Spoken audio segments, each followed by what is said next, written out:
Bonjour mesdames, messieurs et merci de nous témoigner à nouveau votre fidélité à ce rendez-vous de l'information bilingue sur Canal 2 International, co-présenté par Maureen Dité et Monique Naousifoso. Maureen, bonjour. Bonjour Monique, good afternoon viewers and welcome to this edition of the 1 p.m. Bilingual newscast on Canal 2 International, and we begin with our top stories.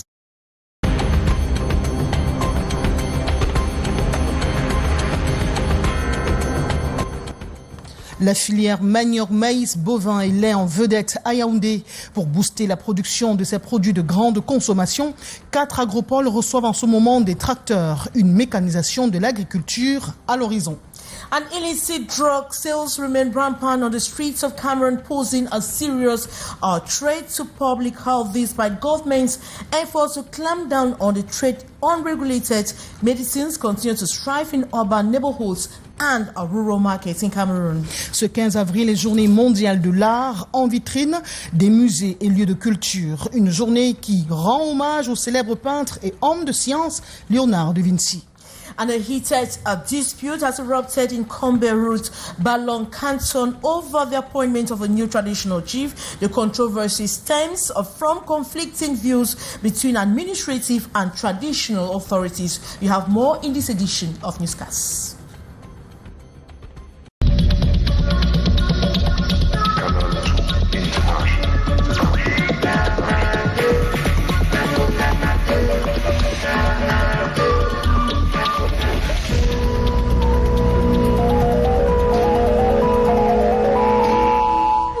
Facebook, YouTube, vous nous regardez sur l'adresse www.canal2international.net. Nous ouvrons ce journal par cet accident de la circulation survenu hier soir, précisément à 20h au village Paki. C'est dans l'arrondissement de Doumé, région de l'Est Cameroun. 3 personnes ont perdu la vie sur place. Les passagers décédés se trouvaient à bord d'une moto TVS et ont été victimes d'une collision en tentant de dépasser un véhicule roulant en sens inverse. Ils ont alors perdu le contrôle de leur moto et sont entrés sous la remorque d'un gros porteur mal stationné sur la chaussée. Les corps ont été transportés et déposés à la morgue de l'hôpital d'Abombang. Le village Paki est plongé dans le deuil car tous les défunts étaient originaires de cette localité. Les éléments du peloton routier de d'Abombang sont intervenus sur les lieux pour dresser le constat. Nous reviendrons dans nos prochaines éditions avec plus de détails. L'axe Grand Mall, terminus c'est à Douala cette fois-ci. Cette route est transformée en un lieu d'incivisme. Les usagers de la route ne respectent plus la norme en matière de conduite automobile. Ils roulent en sens inverse et voudraient que cette pratique devienne une norme. Ils ont été rencontrés par nos reporters Laurent Djoutio et Thierry Nana. Circulation au sens opposé, déviation d'un autre genre, l'incivisme est devenu une norme. Nous sommes à l'As Grand Mall, rond-point terminus à Douala. Ici, le respect du code de la route est un luxe pour les automobilistes avec son lot de risques. Quand nous voulons traverser la route, nous sommes censés regarder le côté du bas pour contrôler avant de traverser. Mais en regardant le côté du bas, tout le vient en haut, ce n'est pas normal. Si cet acte est qualifié d'incivisme à ciel ouvert, ce chauffeur par contre trouve des explications. Ça c'est un raccourci, ils prennent ça pour un raccourci. C'est le raccourci qui fait qu'ils prennent ici. Par contre, ils pourront aller tourner jusqu'au rond-point terminus, prendre normalement le centre pour se rendre à Kouloulou. Mais comme nous, on aime la facilité au pays, on fait comment? Les comportements qui sont parfois à l'origine des accidents sur cet axe très fréquenté. Ça c'est l'axe lourd, c'est un danger. C'est un danger permanent. Les bensigneurs là ne savent pas. Quand les motos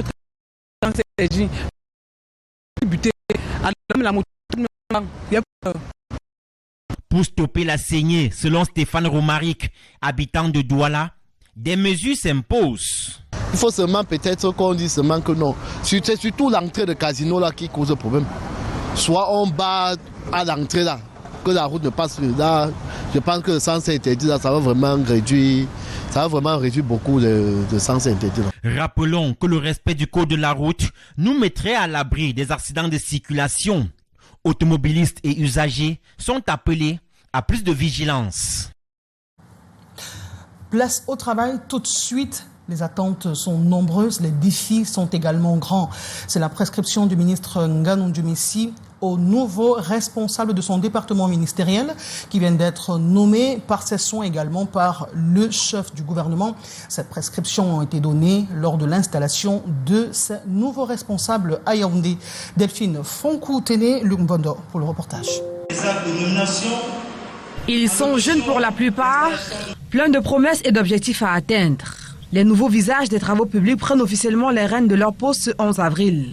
Conseillers techniques, inspecteurs techniques et de service, directeurs, sous-directeurs ou chefs de bureau, ils arrivent avec dans leur cartable l'ambition de mieux faire, de faire vite et surtout de faire juste. Tout ce que je peux dire, c'est que je m'engage à donner le meilleur de moi-même pour accompagner notre chef de département dans sa lourde mission. Nous ne souhaitons qu'une chose, c'est de pouvoir au plus vite prendre la main et puis satisfaire aux exigences qui ont été énoncées et qui sont celles du ministère des Travaux publics. C'est un sentiment de gratitude envers la haute hiérarchie qui nous a accordé sa confiance. Dans une atmosphère à la fois solennelle et chargée d'attente, le ministre Emmanuel Nganou Djumessi leur donne le cap. Retrousser les manches, car les chantiers sont nombreux et les regards déjà tournés vers eux. À toutes et à tous, je ne doute pas que vous y parviendrez par votre détermination, votre dynamisme, votre sens du devoir. Sur ce, je vous déclare installé dans vos nouvelles fonctions respectives. La cérémonie mobilise ici sur place famille, amis et invités de marque, au rang desquels le chef supérieur Bafoussam, venu accompagner l'un de ses fils promus. Un moment de grande joie qui se clôture par la remise des bouquets de fleurs au rythme des youlous. Le Cameroun engage une nouvelle phase de modernisation de son réseau ferroviaire et à l'issue de la 4e session du comité interministériel des infrastructures ferroviaires, en abrégé Comifer, tenu à Yaoundé, le gouvernement annonce la commande de nouvelles locomotives et dans le même sens, les chantiers pour le transport ferroviaire plus rapide, plus moderne, performant à l'horizon 2029. Arnaud Guifak. Le Cameroun trace ici de nouveaux sillons sur les rails du développement du secteur ferroviaire. Réunis pour la 44e session du comité interministériel des infrastructures ferroviaires, les acteurs du secteur annoncent la commande de 4 locomotives neuves. Nous avons lancé la commande de 4 locomotives qui devraient arriver début septembre 2025 pour augmenter l'offre de traction. Et nous avons également des discussions pour l'acquisition de 8 locomotives neuves qui devraient arriver dans le courant du premier trimestre 2027. Un souffle nouveau pour un réseau vieillissant avec pour objectif fluidifier la mobilité, moderniser le matériel roulant et redonner vigueur au rail national d'ici 2027. Les travaux d'infrastructure sont également dans le pipe à exécuter dans le cadre du plan quinquennal. Programme quinquennal numéro 2 qui va permettre à terme la réhabilitation, du moins le renouvellement d'environ 600 km de voies entre Douala et Yaoundé et entre Belabo et Ngaoundéré. Il faut donc une mise en œuvre rapide. Le ministre des Transports, président du comité interministériel, prescrit. C'est ici le lieu d'engager toutes les parties prenantes, et plus particulièrement Camrail, à redoubler d'ardeur pour le démarrage effectif des travaux sur le terrain. Avec tout cela, le rail camerounais s'élance vers 2029 avec la promesse d'un réseau plus sûr et plus moderne. Nous retournons à Paki, revivre cet accident survenu hier à 20h. C'est dans la langue de Shakespeare, Morendité. Monique, 3 persons have lost their lives following a tragic road accident that occurred around 8 p.m. yesterday in the village of Paki, located in the Ndume subdivision, Oanyang division of the Cameroon's East region. The victims are riding on a TV's motorcycle lost their lives instantly after colliding with a poorly packed heavy-duty truck while trying to overtake an upcoming vehicle. According to initial reports, the riders lost control on their motorbikes and were dragged under the trailer of the truck. Their bodies were later transported to the Dabong Bang Hospital morgue. The entire village is in mourning, and all the 3 victims were natives of that community. We'll come back to that in our subsequent editions of Newscast. And today, April 15, is the Global Arts Scene embraces a new kind of brush stroke. As the world celebrates World Arts Day, the spotlight shines not only on traditional masterpieces, but also on how innovative is reshaping our creative expression. Our reporter, Saleh Sharifa, is currently at the Douala Arts Galleries with Eve Makungo, who throws more light on the evolving role of arts in our rapidly changing world. Hello, Sharifa. Hello, Maureen. Hello, Monique. Now, say today marks the World Arts Day, an annual celebration that unites the global arts community, aiming to raise public awareness of the importance of art and the artistic activity in our society.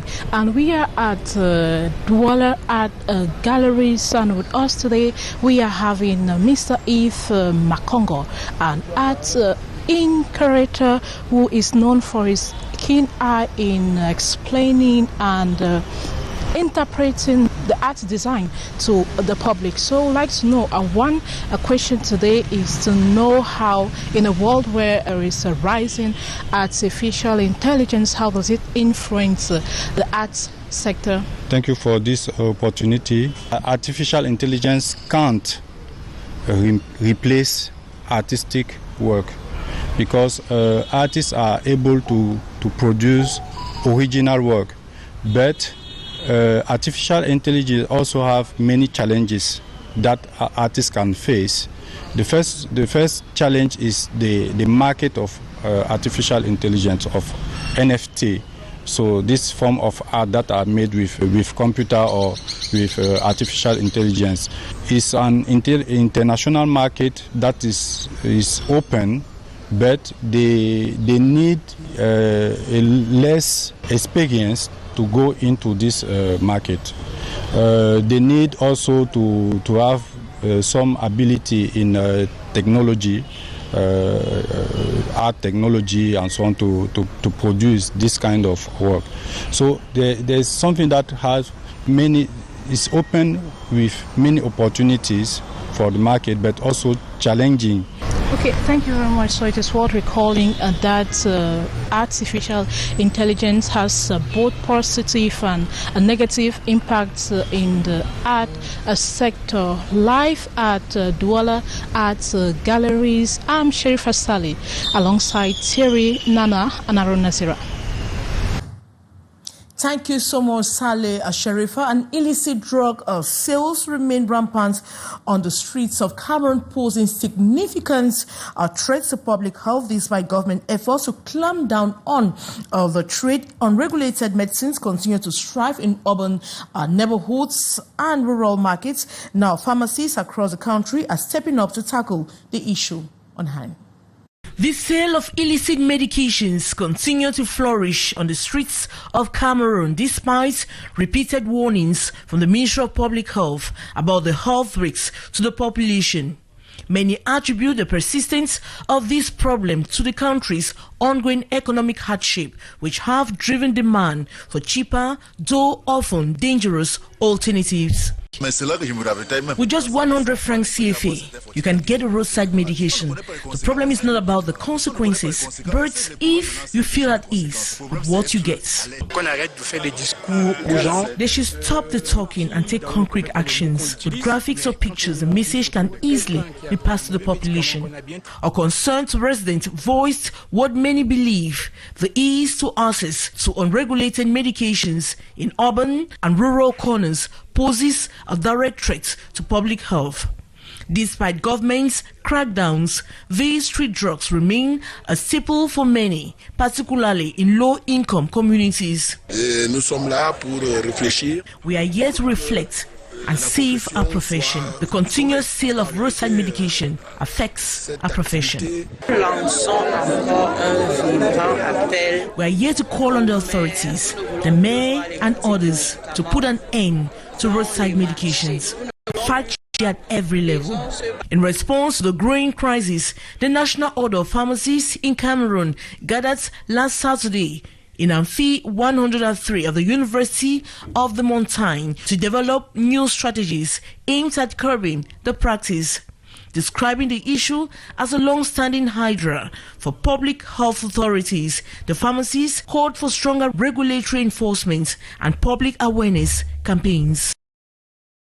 And a heated dispute has erupted in Combe Road, Balong Canton, over the appointment of a new traditional chief. The controversy stems from conflicting views between administrative and traditional authorities regarding the locality's official status, while some insist only natives should decide on who should be their leader. Officials argue that the inclusivity should guide the selective process. More in the following story. In the village of Combe Road, located in the Balong Canton of the Mbanga district, the appointment of a new traditional leader has sparked significant debate. While the administrative authorities classify Combe Road as a neighborhood, traditional leaders argue it is a village, asserting that only indigenous inhabitants should have a say in the selection of their chief.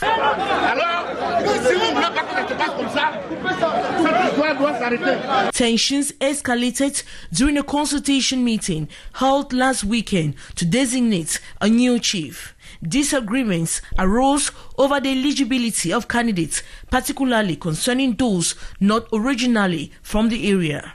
Some local dignitaries insisted that the position should be reserved for natives. In response to the growing discourse, the divisional officer of Mbanga emphasized that from the administrative standpoint, Combe Road is considered a neighborhood, not a village. He stated that the chief should be someone with Ghanaians' unanimous support regardless of their origin. Comme un consensus pour dire que ça c'est le chef du quartier. To resolve the impasse, the chief of the Balong Canton intervened, highlighting the importance of unity between indigenous and non-indigenous residents of Combe Road. Following this meditation, a consensus was reached and Protest Nama Membara was appointed as a new chief, with the remaining candidates serving as his advisors. The newly appointed chief and his advisors are now tasked with guiding the community, fostering harmony and addressing the concerns that led to the initial dispute. Morning, now you have the rest of the news in the French language. Eh bien, Morindité, on parle de l'art. Ce 15 avril, les lieux de culture, les musées sont en vitrine. C'est la journée internationale ou mondiale de l'art. Une journée qui rend hommage à un célèbre homme de science et de culture, Léonard de Vinci. Et pour en parler, nous allons retrouver nos reporters dans une galerie de la ville de Douala, Haroun Nazira et Thierry Nana. Bonjour Haroun. Bonjour Monique Naoussi, bonjour Morindi. Nous sommes à la galerie Douala de Bonanjo à Douala. Ce mardi 15 avril est Journée mondiale de l'art, proclamée en 2019 par l'UNESCO. Cette date représente la date de naissance de Léonard de Vinci, célèbre peintre et homme de science.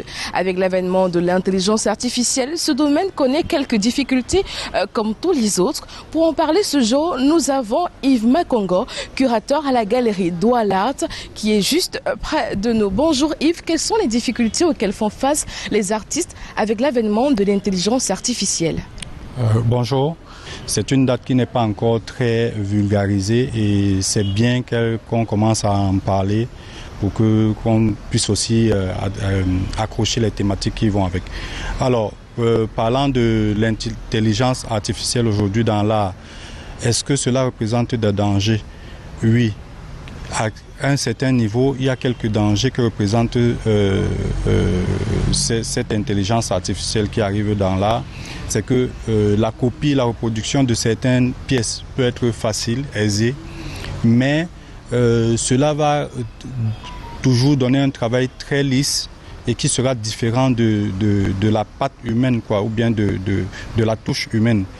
Quand on a en face de nous le travail d'un artiste qui est fait à la main, c'est un travail original et qui est difficilement copiable, même s'il y a des parfaits copistes, mais il y a quand même cette touche d'originalité que l'intelligence artificielle ne pourra pas nous apporter. Maintenant, cela révèle aussi beaucoup de challenges parce que pour entrer dans le marché de l'art numérique, il faut un minimum de connaissances techniques, technologiques pour pouvoir y accéder. Tous les rouages qui sont autour de cette industrie ou bien de ce marché-là, ce nouveau marché. Donc, en même temps, c'est une opportunité pour des artistes qui peuvent rentrer dans cette niche-là, mais c'est aussi un gros challenge parce que il faut une certaine formation, il faut une certaine maîtrise de cet outil-là pour pouvoir s'investir là-dedans. Merci Monsieur Yves Makango, consignal qui est curateur à la galerie Douala de Bonanjo. Nous sommes, comme vous le constatez, à la galerie Douala de Bonanjo à l'occasion de la Journée mondiale de l'art qui se célèbre chaque 15 avril, proclamée en 2019 par l'UNESCO. Cette date vise à célébrer le célèbre peintre Léonard de Vinci qui a marqué le monde de la culture. Depuis Douala Art, nous sommes Haroun Nazira, Sherifa Saleh et Thierry Nana pour Canal 2 International. Alors nous poursuivons ce journal en restant sur le versant de cette tendance numérique. On parle bien sûr d'intelligence artificielle, de plus en plus sollicitée par plusieurs Camerounais. Cependant, les experts de cette trouvaille invitent les uns et les autres à éviter les effets néfastes de l'intelligence artificielle, d'où l'organisation d'un atelier dans la ville de Douala. Thierry Nana, Junior Ossin, un reportage. L'intelligence artificielle n'est pas une menace pour les métiers d'aujourd'hui, soulignent ces spécialistes de l'IA en discussion à Douala. Ce qui est plus intéressant avec l'IA, c'est qu'on va avoir une multitude de nouvelles solutions que l'environnement va devoir adopter, que ce soit au niveau institutionnel, au niveau gouvernemental, au niveau des entreprises. Il n'y aura pas d'autre choix que d'intégrer ces solutions liées à l'IA parce que le monde vers lequel on va, c'est celui-là. Cet atelier de formation sur les effets néfastes de l'intelligence artificielle dans notre milieu de vie vise à inviter les utilisateurs à être maîtres de la machine et non l'inverse. Donc je pense que si on éduque cette génération-là dans ce sens-là, savoir tirer l'utile dans l'utilisation, pas de l'utiliser pour ne plus travailler, pour ne plus étudier, pour tricher, je pense que ça aura un effet positif. Au-delà de ces effets néfastes, les avantages de l'intelligence artificielle ne sont pas à négliger. Les apprenants en ont eu plein la vue. Aujourd'hui, il faut juste trouver le meilleur prompt et le demander chez ChatGPT ou alors sur une autre application et puis en 2 minutes on a la résolution. Durant plusieurs heures, l'intelligence artificielle a été démystifiée par la sauce Creative Story autour du thème « Aujourd'hui, si tu ne fais pas avec l'intelligence artificielle, c'est elle qui va te faire ». Et à Yaoundé, on parle d'accélérer la production des filières manioc, maïs, lait et bovin. Morindité, c'est 4 agropoles qui reçoivent des tracteurs. Of course, Monique, 4 agropoles engaged in cassava, maize, cattle, and various subsectors have received 6 modern tractors to boost production. The keys were handed to the 6 beneficiaries from the Centre, Littoral North, and Adamawa regions this April 15 in the nation's political capital, Yaoundé, by the Minister of Economic Planning and Regional Development, Alamin Ousmane May, in the company of the Ministers of Agriculture and Rural Development and Livestock, Fisheries and Animal Husbandry. Our reporter Beatrice Ngamo is on standby at the Rose Building in the nation's political capital, Yaoundé. Hello, Beatrice. Good day and welcome to the Esplanade of the Immeuble Rose here in Yaoundé. where 6 tractors have been handed to 4 agropoles engaged in the production of cassava, maize, cattle, and sub-dairy products in the country. This is born of an initiative of the Agropole program put in place by the Ministry of Agriculture and Rural Development, that of Livestock, Fisheries and Animal Husbandry, and coordinated by the Minister of Economy, Planning and Regional Development. All these ministers were here present to hand over the keys of these tractors to that 4 agropoles to boost agricultural production in the country. It should be noted that this is in line with the import substitution project put in place by the government to help boost agricultural production. And all this, that is the 6 tractors in all, are worth 180 million CFA francs put in place by the states to help these farmers and to help the rural sectors. Apart from those who will be benefiting from it, it is worth noting here that the youths will be also part of the beneficiaries, because they too will be engaged and involved in the production chain, which will help to reduce unemployment in the country. It is a ceremony which aims to foster the Agropole program in place since 2012 here in Cameroon. Reporting from Immeuble Rose, Yaoundé, I'm Beatrice Ngamo Jonasi, Delphine Fonko and Michel Foucault for the 1 p.m. Balingo Newscast. Thank you so much, Beatrice Ngamo. Monique, we're talking about 4 agropoles engaging cassava, maize, cattle, and dairy subsectors that have received 6 modern tractors to boost our production. Monique? Of course, Morindité, cette mécanisation de l'agriculture du Cameroun, ce projet est marqué par la présence de plusieurs membres du gouvernement, des officiels. On rappelle justement ces 4 tracteurs, des tracteurs remis à des agropoles pour les filières bovines, le maïs, le manioc et le lait, des produits de grande consommation. Nous retrouvons à l'immeuble Rose à Yaoundé nos reporters Delphine Fonkoutené et Michel Foucault. Delphine, bonjour.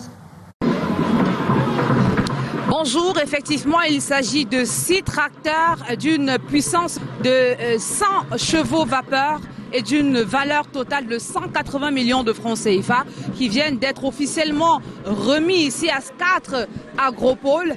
Les agropoles en question sont spécialisés dans la culture du manioc à Batouri, la culture du maïs à Ntui et à Orodolé, ainsi que dans le secteur viande bovine et lait à Ngaoundéré dans la Damawa. Eh bien, les 4 agropoles ont officiellement reçu les clés de ces 6 tracteurs au cours d'une cérémonie solennelle marquée par la présence de plusieurs membres du gouvernement, présidé par le ministre de l'économie, de la planification et de l'aménagement du territoire.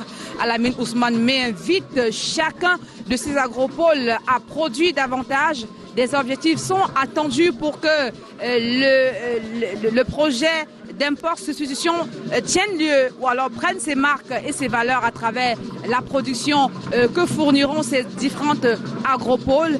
Eh bien, c'est donc un grand jour ici. Le ministre de l'économie a invité également les différents bénéficiaires d'en faire bon usage pour que les impacts soient constatés non pas sur le général mais dans le panier de la ménagère, afin que la balance d'import-substitution pèse en faveur du Cameroun désormais. En direct de l'immeuble Rose pour cette cérémonie ô combien significative, Delphine Fonkoutené face à la caméra de Michel Foucault pour le 13h.